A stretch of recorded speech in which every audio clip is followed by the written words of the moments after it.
भगवान की कृपा से मैं ठीक हूँ। भगवान की कृपा से मैं पास हो गया। भगवान की कृपा से वो बाल बाल बचे। भगवान की कृपा से मेरे पास सब कुछ है। भगवान की कृपा से अब सब ठीक हो गया। दोस्तों, इस तरह के सेंटेंस आप सुनते रहते हैं, बोलते रहते हैं। यह बहुत ही इम्पोर्टेंट स्ट्रक्चर है। भगवान की कृपा से मतलब दिन में इसे 10 बार बोलते भी होंगे और 10 बार सुनते भी होंगे कहीं ना कहीं।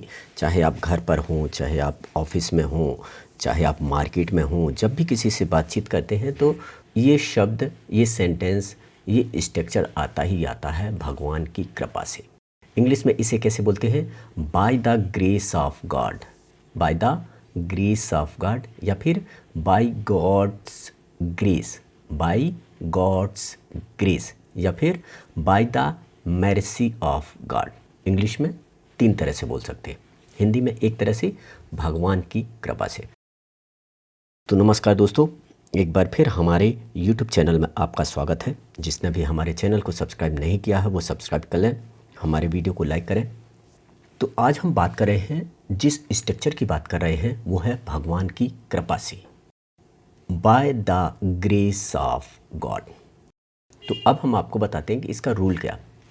रूल है, सेंटेंस आएगा, एक तरह से रूल है कि सेंटेंस के पहले इसे लगा दें bye the mercy of God, या फिर दूसरा रूल है कि सेंटेंस के बाद में लगा दें bye the grace of God. Sentence के पहले भी लगा सकते हैं और सेंटेंस के बाद में भी लगा सकते हैं। इसे और भी अच्छे से समझने के लिए हम आपको कुछ सेंटेंस बता रहे हैं, कुछ एग्जाम्पल बता रहे हैं। भगवान की कृपा से मैं ठीक हूँ। पहला रूल, सेंटेंस के पहले bye the mercy of God I am fine. दूसरा रूल, सेंटेंस के बाद I am fine bye the grace of God. I am fine bye the grace of God. दूसरा सेंटेंस, भगवान की कृपा से मेरे पास सब कुछ है। First rule, bye the mercy of God. Sentence के पहले I have everything. Bye the mercy of God I have everything. Rule second, sentence के बाद में structure I have everything by the grace of God. I have everything by the grace of God. तीसरा sentence देखते हैं, भगवान की कृपा से मैं मैच जीत गया। Bye the mercy of God I won the match. Bye the mercy of God I won the match. I won the match by the grace of God. I won the match by the grace of God. Next example, भगवान की कृपा से मैं पास हो गया। By the mercy of God, I passed. By the mercy of God, I passed.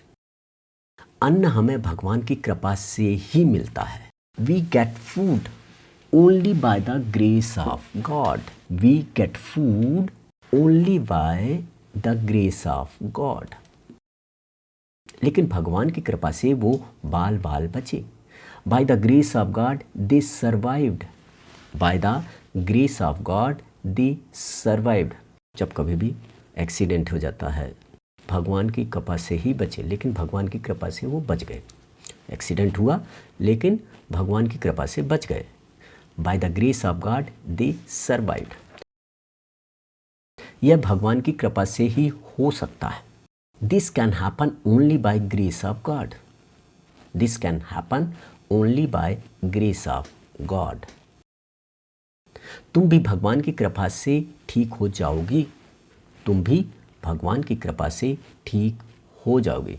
You will be fine bye the grace of God. You will be fine bye the grace of God. भगवान की कृपा से मेरे पास एक तेज और सच्चा मित्र है। भगवान की कृपा से मेरे पास एक तेज और सच्चा मित्र है। Bye the grace of God I have a fast and true friend. Bye the grace of God I have a fast and true friend. भगवान की कृपा से सब पहले की तरह ठीक हो जाएगा। By the grace of God everything will be fine as before. By the grace of God, everything will be fine as before. तो दोस्तों हमें उम्मीद है कि अब आपको समझ में आ गया होगा कि इस स्ट्रक्चर का प्रयोग इंग्लिश में कैसे करते हैं। एक सेंटेंस आपके लिए, भगवान की कृपा से अब सब ठीक हो गया। भगवान की कृपा से अब सब ठीक हो गया। इस सेंटेंस का आपको ट्रांसलेट करके हमें कमेंट्स बॉक्स पर बताना। तो दोस्तों हमें उम्मीद है कि आज का वीडियो आपको अच्छा लगा होगा, तो एक लाइक तो बनती है। यदि आप लोगों ने अभी तक हमारे चैनल को सब्सक्राइब नहीं किया है तो सब्सक्राइब करिए, हमारे वीडियो को देखते रहिए। आज के लिए सिर्फ इतना ही। थैंक यू, धन्यवाद।